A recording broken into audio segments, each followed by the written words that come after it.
बोलो बम बम महादेव बम बम। देवी और सज्जनों, आज के इस वीडियो में मैं चर्चा करने जा रहा हूं 20, 21 और 22 सितंबर 20, 21 और 22 सितंबर 2023 के राशि फल के बारे में कि मेष से लेकर मीन तक की क्या है कहानी, मेष से लेकर मीन राशि वालों को क्या मिलेगा क्या नहीं मिलेगा, इसी विषय पर चर्चा करेंगे। लेकिन सबसे पहले आज के पंचांग को समझ लें आप। आज यानी कि 20, 21, 22 की जो मूलभूत बातें हैं उसी पर में बस चर्चा होगी। 20 तारीख को पंचमी तिथि है, विशाखा नक्षत्र है, विषकुंभ योग 3:04 सुबह तक ही है। बुधवार का दिन, चंद्रमा वृश्चिक राशि में, शुभ समय यानी कि अभिजीत मुहूर्त नहीं है और 20 तारीख को दिशा शूल उत्तर दिशा की तरफ है, अर्थात उत्तर दिशा की यात्रा अगर ना करें तो ज्यादा बेहतर है। देवी और सज्जनों, 20 के बाद 21 तारीख को षष्ठी तिथि, अनुराधा नक्षत्र, गुरुवार का दिन, चंद्रमा वृश्चिक राशि में, शुभ समय अभिजीत मुहूर्त 11:49 AM से 12:38 PM तक और दिशा शूल दक्षिण दिशा की तरफ है, यानी कि दक्षिण दिशा की यात्रा नहीं करनी है, नहीं तो वो नुकसानदेह होगा। 22 तारीख को सप्तमी तिथि, शुक्रवार का दिन, चंद्रमा वृश्चिक राशि में, शुभ समय 11:49 AM से 12:38 PM तक और दिशा शूल पश्चिम दिशा की तरफ, यानी कि 22 तारीख को आपको पश्चिम दिशा की यात्रा नहीं करनी है। देवी और सज्जनों, अब जानेंगे मेष से लेकर मीन तक की राशि फल के बारे में कि आपके लिए कैसा रहने वाला है ये 3 दिन का समय। लेकिन आप में से बहुत सारे ऐसे लोग हैं जो हमें बताते हैं, कहते हैं गुरुदेव हमारे लिए जो अच्छी भविष्यवाणी की जाती है वो हमें नहीं मिलता, जो बुरी भविष्यवाणी की जाती है वही हमें प्राप्त होता है। अगर आपके साथ भी ऐसा है देवी और सज्जनों, तो ऐसा क्यों है? इसका कारण है कि निश्चित तौर पर में आपके जन्म कुंडली में किसी ऐसे मारक ग्रह का समय चल रहा है, किसी ऐसे विपरीत ग्रह का समय चल रहा है जो आपके महादशा अंतर्दशा में आपके साथ है, जो आपको तबाही मचाए हुए है। इसलिए उसके लिए आपको हमने अपना व्हाट्सएप नंबर दे ही रखा है, सामने है 7062757996। इस पर में अपनी जन्म तारीख, जन्म समय, दोनों हाथ की हथेली का फोटो जरूर भेजें। इससे क्या होगा, इससे क्या होगा कि आपको सही जानकारी मिल जाएगी कि आखिर परेशानी क्यों है, वो पकड़ में आ जाएगा और फिर आप उसका सही निदान कर पाएंगे, जो बहुत आसान है। आइए अब चर्चा को आरंभ करें। सबसे पहली जो हमारी चर्चा होगी वो मेष राशि से होगी। देवी और सज्जनों, मेष राशि वालों के लिए कुंडली के यहीं पर में अष्टम भाव में, जैसा कि देख रहे हो कि चंद्रदेव विराजमान हैं और अष्टम भाव में चंद्रमा का विराजमान होना देवी और सज्जनों बहुत सुखद संकेत नहीं है। अष्टम भाव में चंद्रमा के बैठने के कारण आप ये मान लें कि इस समय में जीवन को रिस्क में डालना आपके लिए अच्छा नहीं है। ये सोचना कि चलो जो होगा देखा जाएगा, कोई बात नहीं है, कर लेंगे। साहस करने का तो समय है, क्योंकि साहस नहीं करेंगे तो काम तो गड़बड़ हो जाएगा, लेकिन दुस्साहस करने का समय नहीं है। अगर दुस्साहस करेंगे तो आप रिस्क में पड़ सकते हैं। देवी और सज्जनों, इतना ही नहीं, अष्टम भाव में बैठा हुआ ये चंद्रमा जो है आपके लिए अचानक से धन के कुछ लाभ का भी योग बना सकता है। आपको विदेश वगैरह में रहने वाले लोगों को अच्छा खासा फायदा दे सकता है, यात्राएं खूब कर सकते हैं। इस समय में आकस्मिक परिवर्तन भी देखेंगे कि रैंडम चेंजेज हो रहे हैं। आपको ये भी देखने को मिल सकता है कि अगर कोई किसी को बड़ी बीमारी है जिससे वो परेशान है, तो इस समय में परेशानी थोड़ी सी और बढ़ सकती है। जिसको पैखाने के रास्ते से संबंधित परेशानी है, बवासीर, पाइल्स, रिप्रोडक्शन सिस्टम से संबंधित परेशानी है, उन लोगों को थोड़ी सी परेशानी बढ़ सकती है। यहाँ से सप्तम दृष्टि द्वितीय भाव पर में पड़ेगी चंद्रमा की, जहाँ तुला लिखा हुआ है, तो क्या होगा कि धन धान्य संपत्ति की जो है सो ह्रास होगा, उसमें कमी आएगी। परिवार के लोगों के साथ टेंशन तनाव की स्थिति भी उत्पन्न होगी। वाणी में आप देखेंगे कि आपका जो है सो सही नहीं है, वाणी में आवेश की स्थिति उत्पन्न हो रही है, वाणी से झलकेगा कि आप गुस्से में हैं। देवी और सज्जनों, इतना ही नहीं, सत्य की तरफ आपका रुझान कम और असत्य की तरफ ज्यादा होगा। दान पुण्य करने में विश्वास थोड़ा सा कम होगा। पड़ोसी के साथ भी किसी न किसी बात पर में टेंशन तनाव लड़ाई झगड़ा होने की स्थिति है इन 3 दिनों में, इसलिए थोड़ा सा सावधानी से चलें। आंख से संबंधित जिसको परेशानी है वो बिल्कुल सावधानी के साथ चले, नहीं तो परेशानी आपकी और बढ़ सकती है। देवी और सज्जनों, आपके लिए मैं बता दूं कि मेष के बाद आप सब जानते हैं कि वृषभ की बात आती है, और वृषभ के लिए कुंडली के सप्तम भाव में चंद्रदेव विराजमान है। कुंडली के सप्तम भाव में अर्थात यहाँ पर, और जब सप्तम भाव में चंद्रदेव विराजमान है देवी और सज्जनों, तब तो सोचना ही क्या, वृषभ राशि वालों को जीवन साथी का बहुत अच्छा सुख मिलने वाला है। पति पत्नी बहुत ही प्रेम के साथ रहने वाले हैं। दैनिक रोजगार व्यवसाय के क्षेत्र में भी समय ये उत्तम नहीं, अति उत्तम है। प्राइवेट पार्ट से संबंधित, पेशाब के रास्ते से संबंधित, किडनी से संबंधित, प्रोस्टेट से संबंधित किसी भी प्रकार की अगर इस प्रकार की कोई परेशानी है तो उससे आपको राहत देखने को मिलेगा। आपकी जानकारी के लिए बता दूं कि दुश्मनों का नाश होगा, और पार्टनरशिप में किसी के साथ अगर कोई काम धंधा चल रहा है, उसमें कुछ परेशानी आ गई थी, ट्रबल आ गया था, तो उसमें भी आपको राहत जो है सो देखने को मिलेगा। आपको बता दूं कि आपका वैवाहिक जीवन भी ठीक ठाक चलेगा, कहीं से कोई परेशानी की बात नहीं है। और चंद्रमा की प्रथम दृष्टि कुंडली के प्रथम भाव पर में सप्तम दृष्टि पड़ रही है, जिसके कारण से शारीरिक तौर पर में जो कोई परेशानी है उसमें आपको राहत हो जाएगी। रंग रूप आपका जरूर बढ़िया दिखने लगेगा। शरीर में बहुत अच्छा ऊर्जा का आभास भी होगा, शरीर में बल की प्राप्ति होगी, मानसिक तौर पर मजबूती हासिल करेंगे, विवेक का सहारा मिलेगा, शील स्वभाव आपका बढ़िया रहेगा, गौरव करने लायक काम निश्चित तौर पर में करेंगे। देवी और सज्जनों, विनम्रता बनी रहेगी और आपका स्वभाव भी काफी अच्छा रहेगा। यानी कि वृषभ राशि वालों के लिए ये जो समय है निश्चित तौर पर में हर मामले में बढ़िया है। वृषभ के बाद बात करने की अब बारी आ गई मिथुन की राशि चक्र के तीसरी राशि की, कि मिथुन राशि वालों के लिए ये समय कैसा रहेगा। आखिर ये 3 दिन का समय, तो मिथुन राशि वालों के लिए जैसा कि आप देख रहे हो कि चंद्रमा का प्रवेश कुंडली के छठे भाव में, और जब छठे भाव में है चंद्रमा का प्रवेश, तो आपने ये भी अनुभव कर लिया होगा कि शत्रु जो है, शत्रु दुश्मन इस समय में आपके सामने टिक नहीं पाएगा, उसको झुकना पड़ेगा, वो कमजोर पड़ जाएगा, चिंताएं खत्म होंगी, रोग का नाश होगा, कर्ज से संबंधित जो परेशानी है उसमें राहत देखने को मिलेगी। केस मुकदमा का अगर कोई फैसला आने वाला है तो अपने फेवर में होगा। इस समय में केस मुकदमे से संबंधित किसी भी प्रकार की अगर कोई सुनवाई होती है तो वो रिजल्ट हमारा होगा। देवी और सज्जनों, आंख से संबंधित जो है अगर किसी प्रकार की परेशानी है तो उसमें भी राहत होगी। आपके ऊपर में लगाया हुआ एलिगेशन, अपयश, कलंक, ये सब झूठा साबित हो जाएगा। शोक और दुख का नाश होगा। यहाँ से सप्तम दृष्टि आप देख रहे हैं कि कुंडली के द्वादश भाव में पड़ रही है, तो पैसा तो खर्च होगा, ऐसा नहीं है कि पैसा खर्च नहीं होगा, पैसा तो खर्च निश्चित तौर पर में ही होगा, लेकिन इसका अर्थ ये हुआ देवी और सज्जनों कि वो सही मायने में जाएगा। जिस चीज की जरूरत है, जिस वस्तु की जरूरत है, उसी में आपका पैसा खर्च होगा। और कहते हैं कि इस समय में विदेश में रहने वाले, विदेश में जाने की इच्छा रखने वाले और विदेश से संबंधित जुड़े हुए लोगों से भी कुछ लाभ का योग जो है सो बन रहा है।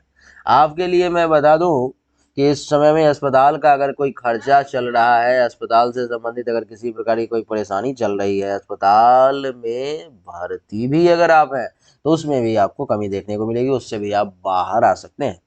आपको मैं ये भी बता दूं कि पेट से संबंधित किसी भी प्रकार की बीमारी परेशानी से अगर आप परेशान हैं तो उसमें भी राहत देखने को मिलेगी।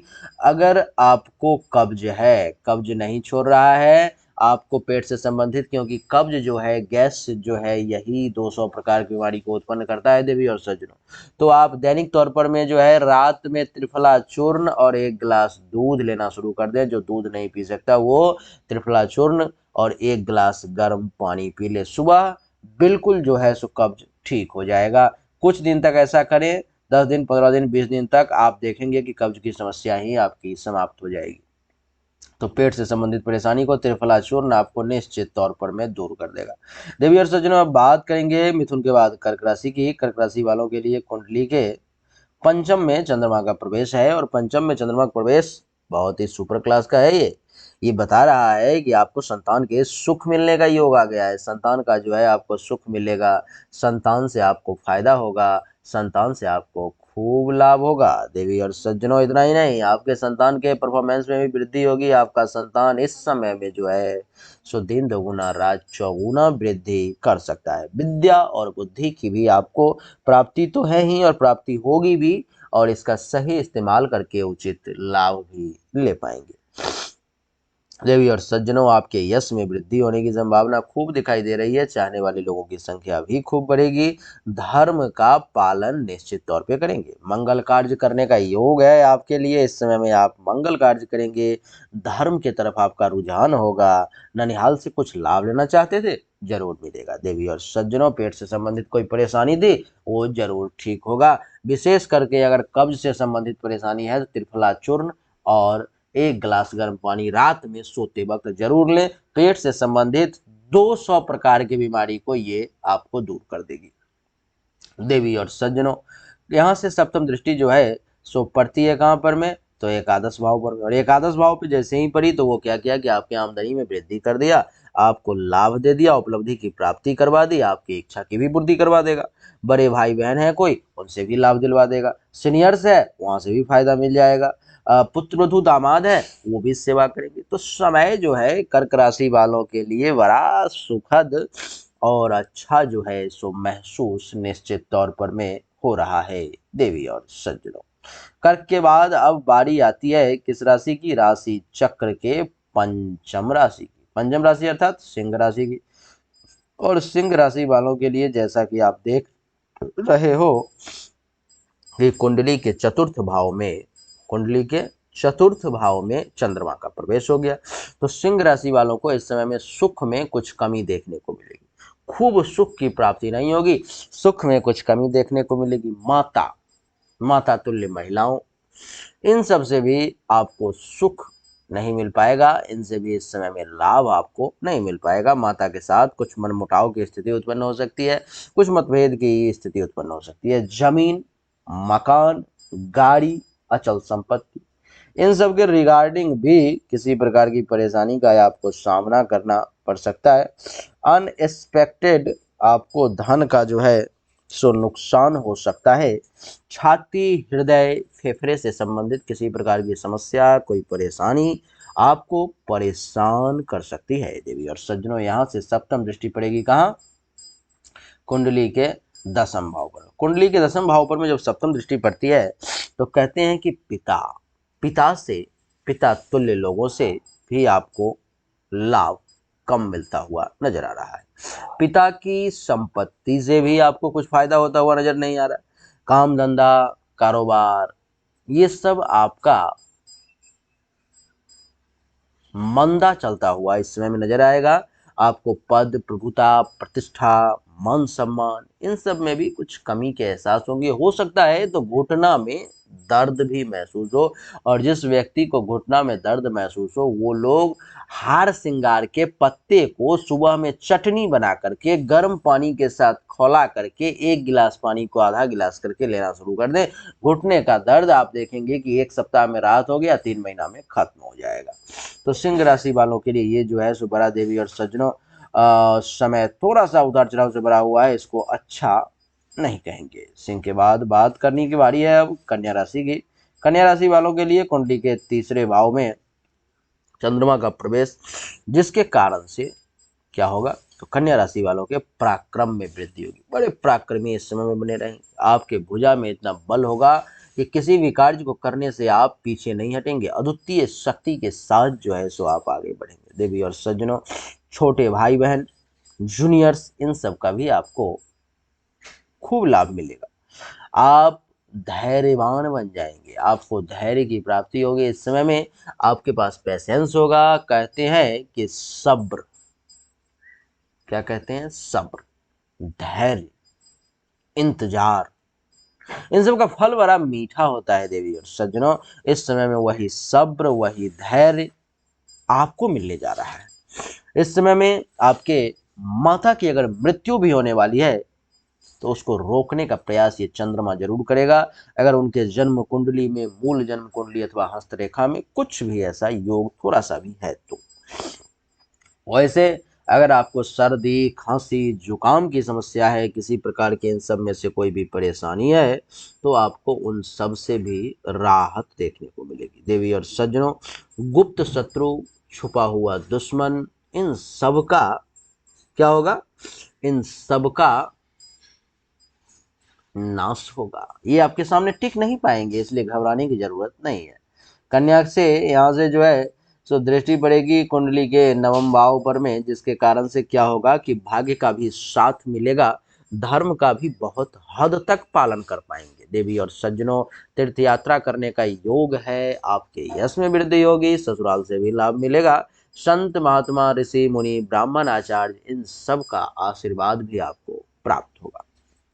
आपकी जानकारी के लिए बता दूं कि ससुराल से भी कुछ लाभ मिलने का अच्छा खासा योग जो है सो कन्या राशि वालों के लिए बन रहा है। यहाँ से देवी और सज्जनों, कन्या के बाद अब बात करेंगे तुला राशि की। तुला राशि वालों के लिए कुंडली के द्वितीय भाव में चंद्रमा का प्रवेश, कुंडली के द्वितीय भाव में चंद्रमा का प्रवेश ये बताता है कि धन धान्य संपत्ति, क्या धन धान्य संपत्ति की आपको प्राप्ति होगी। पैसे आपके पास में आएंगे, और आएंगे ही नहीं, उसकी आप बचत भी कर पाएंगे। परिवार के लोगों से आपको लाभ मिलेगा। वाणी में किसी प्रकार की कोई दोष था, परेशानी था, जो ये ऐसा लग रहा था कि आपको बार बार डैमेज करने की कोशिश कर रहा है, तो उसमें सुधार की स्थिति उत्पन्न होगी। सत्य की तरफ रुझान होगा, दान पुण्य करेंगे, पड़ोसी से लाभ मिलेगा। आंख से संबंधित जो भी परेशानी आपको आ रही थी, उसमें राहत देखने को मिलेगी। यहाँ से सप्तम दृष्टि जो है सो कुंडली के अष्टम भाव पर पड़ेगी, जो ये दर्शाता है देवी और सज्जनों कि आपकी आयु में वृद्धि का योग, आकस्मिक धन लाभ का योग, विदेश में रहने वाले, विदेश से जुड़े रहने वाले लोगों को भी कुछ लाभ, आकस्मिक बनता हुआ काम जो बिगड़ रहा था अब वो बनना शुरू हो जाएगा। दुर्घटना, एक्सीडेंट की स्थिति को टाल देगा। पेट के निचले भाग से संबंधित किसी भी प्रकार की परेशानी है तो उसको दूर करेगा। तो देवी और सज्जनों, मेष यानी कि दृष्टि जो पड़ी अष्टम भाव पर में चंद्रमा का, वो भी तुला राशि वालों के लिए अच्छा ही रहा। तुला के बाद बात करेंगे अब वृश्चिक राशि की। वृश्चिक राशि वालों के लिए कुंडली के प्रथम भाव में चंद्रमा का प्रवेश जो ये दर्शाता है कि शारीरिक तौर पर में मजबूती के बड़े सुंदर योग बन रहे हैं। रंग रूप बड़ा सुंदर दिखेगा, ज्ञान में वृद्धि होगी, शरीर में बल का एहसास होगा, विनम्रता बनी रहेगी, मस्तिष्क जो है तो सही डायरेक्शन में काम करेगा, विवेक का सहारा मिलेगा, शील स्वभाव चरित्र भी बड़ा सुंदर जो है आपका बना रहेगा। देवी और सज्जनों, यहाँ से सप्तम दृष्टि पड़ रही है किस भाव पर में? तो सप्तम भाव पर में। इसका अर्थ क्या हो गया भाई? इसका अर्थ ये हुआ कि जीवन साथी का सुख भी मिलेगा, काम वासना की पूर्ति भी होगी, वैवाहिक जीवन भी अच्छा रहेगा। दैनिक रोजगार, व्यवसाय के क्षेत्र में भी आप निश्चित तौर पर में कमाल करने वाले हैं। देवी और सज्जनों, आपकी जानकारी के लिए मैं बता दूं कि इस समय में दुश्मन आपके सामने टिक नहीं पाएगा। पार्टनरशिप में आपका काम जो है सो बढ़िया चलेगा। तो वृश्चिक राशि वालों के लिए हर मामले में समय जो है सो बड़ा सुखद और बढ़िया है। देवी और सज्जनों, वृश्चिक के बाद अब हमारी चर्चा जो होगी वो धनु राशि के बारे में होगी। ये धनु राशि वालों के लिए ये समय जो है सो कैसा रहेगा? कुंडली के द्वादश भाव में चंद्रमा का प्रवेश है, जो ये दर्शाता है कि खर्चा जो है सो अधिक होने जा रहा है। आपको शैया सुख यानी कि यानी कि नींद में कुछ परेशानी का योग है। धन का हानि भी कुछ हो सकता है, पैसों के नुकसान के भी योग जो है आपके लिए दिखाई दे रहे हैं। अस्पताल का खर्चा भी कुछ एक्टिवेट हो सकता है। आंख से संबंधित कुछ परेशानी भी आपको परेशान कर सकती है, तो बड़ा सावधानी के साथ आपको चलना पड़ेगा। यहाँ से सप्तम दृष्टि छठे भाव पर पड़ रही है, तो धनु राशि वालों को दुश्मन यानी कि शत्रु से भी सावधान रहना पड़ेगा। चिंता ज्यादा आपको परेशान कर सकती है, रोग भी परेशान करने का प्रयास कर सकता है। पेट से संबंधित बीमारी खास करके ज्यादा परेशान कर सकती है। शत्रु आपको परेशान कर सकता है। केस मुकदमा से बचकर रहे। पेट से संबंधित परेशानी को बिल्कुल भी अपने पास ना आने दें। कब्ज है, पेट से संबंधित परेशानी है, त्रिफला चूर्ण 1 चम्मच और 1 गिलास गर्म पानी रात में सोने वक्त ले लें, बहुत फायदा होगा। देवी और सज्जनों, आपके लिए बता दूं कि कर्ज केस मुकदमा ये सब से संबंधित परेशानी आपको कुछ परेशान कर सकती है, और अपयश कलंक शोक और दुख के भी कुछ भागी आप बन सकते हैं, जो आपके लिए ठीक नहीं है देवी और सज्जनों। आपकी जानकारी के लिए बता दूं कि इतना ही नहीं, मामा मामी से भी थोड़ा सा सावधान रहने की आपको आवश्यकता है, क्योंकि वो लोग आपको नुकसान पहुंचा सकते हैं। देवी और सज्जनों, धनु राशि राशि चक्र की 9वीं राशि है। इसके बाद अब राशि चक्र के 10वीं राशि की बात करेंगे, जिसका नाम है मकर राशि। मकर राशि वालों के लिए कुंडली के एकादश भाव में चंद्रमा का प्रवेश है, जो ये दर्शाता है कि मकर राशि वालों को आय में वृद्धि के योग है। आमदनी बढ़ेगी उनकी, लाभ उनको निश्चित तौर पे मिलेगा, और आपको मैं बता दूं कि उपलब्धि के प्राप्ति का भी विशेष योग है। मनोकामना की पूर्ति होगी, बड़े भाई बहन सीनियर्स अथवा उनके समान व्यक्ति से आपको लाभ मिलेगा। देवी और सज्जनों, यहाँ से सप्तम दृष्टि कुंडली के पंचम भाव पर पड़ेगी, जो ये दर्शाता है कि संतान का सुख आपको मिलने के योग हैं। विद्या और बुद्धि की प्राप्ति के भी विशेष योग हैं। आपके यश में भी वृद्धि होगी, चाहने वाले लोगों की संख्या भी बढ़ेगी। धर्म का पालन करेंगे, तीर्थ यात्रा वगैरह करने का भी योग बनेगा। और आपको मैं बता दूं कि ननिहाल ननिहाल पक्ष से कुछ लाभ आप लेना चाहें तो ले सकते हैं। और पेट से संबंधित किसी प्रकार की कोई परेशानी है तो राहत महसूस होगी। अचानक से धन का लाभ भी आपको मिलेगा। तो मकर राशि वालों के लिए ये समय जो है निश्चित तौर पर बढ़िया नजर आ रहा है। मकर के बाद बात करेंगे अब कुंभ राशि की। कुंभ राशि वालों के लिए देवी और सज्जनों, कुंडली के 10वें भाव में चंद्रमा का प्रवेश, जो ये दर्शाता है कि पिता से लाभ का योग, पिता की संपत्ति से लाभ का योग, काम धंधा बढ़िया चलने का योग, पद प्रतिष्ठा प्रभुता अधिकार की प्राप्ति का योग, इन सब मामले में बड़ा सुखद जो है सो समय है। यहाँ से सप्तम दृष्टि जो है सो चतुर्थ भाव पर पड़ेगी, जो ये दर्शाता है कि आपके सुख में वृद्धि होगी, माता से लाभ मिलेगा, जमीन मकान गाड़ी अचल संपत्ति इन सब का सुख मिलेगा। छाती हृदय फेफड़े से संबंधित परेशानी जो है सो आपकी दूर हो जाएगी।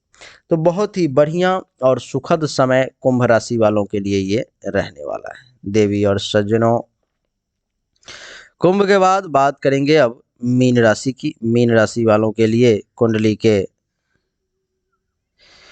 9वें भाव में चंद्रमा का प्रवेश है। कुंडली के 9वें भाव में देवी और सज्जनों, चंद्रमा का प्रवेश ये दर्शाता है कि आपको भाग्य का साथ मिलेगा। भाग्य भरोसे आपके बहुत सारे काम होंगे, आप धर्म का पालन करेंगे, तीर्थ यात्रा वगैरह करने का भी बढ़िया योग बनेगा। यश में वृद्धि भी होगी, ससुराल से लाभ भी मिलेगा, संत महात्मा ऋषि मुनि ब्राह्मण आचार्य का आशीर्वाद भी मिलेगा, और शिक्षा की प्राप्ति भी होगी। यहाँ से सप्तम दृष्टि पड़ेगी तीसरे भाव पर में, तो मीन राशि वाले जातक को छोटे भाई बहन जूनियर्स अथवा उनके समान व्यक्ति से भी खूब लाभ मिलेगा।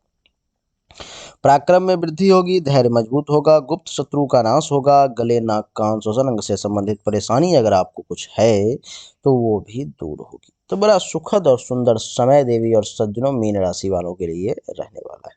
तो यही थी राशिफल 20, 21 और 22 तारीख की, जिसमें हमने आपको बताने का प्रयास किया मेष से लेकर के मीन तक की कहानी को कि आपके लिए कैसा रहेगा। उम्मीद करता हूं कि आपको हमारा वीडियो पसंद आया होगा, अच्छा जरूर लगा होगा। अगर आपको पसंद आया, अच्छा लगा, तो इस वीडियो को लाइक करें, शेयर करें, चैनल को सब्सक्राइब करके इसके बेल आइकन के बटन को दबा दें। एक बार फिर से आप सभी का बहुत बहुत धन्यवाद। Thank you so much. जय हिंद, वंदे मातरम। बोलिए राधे राधे।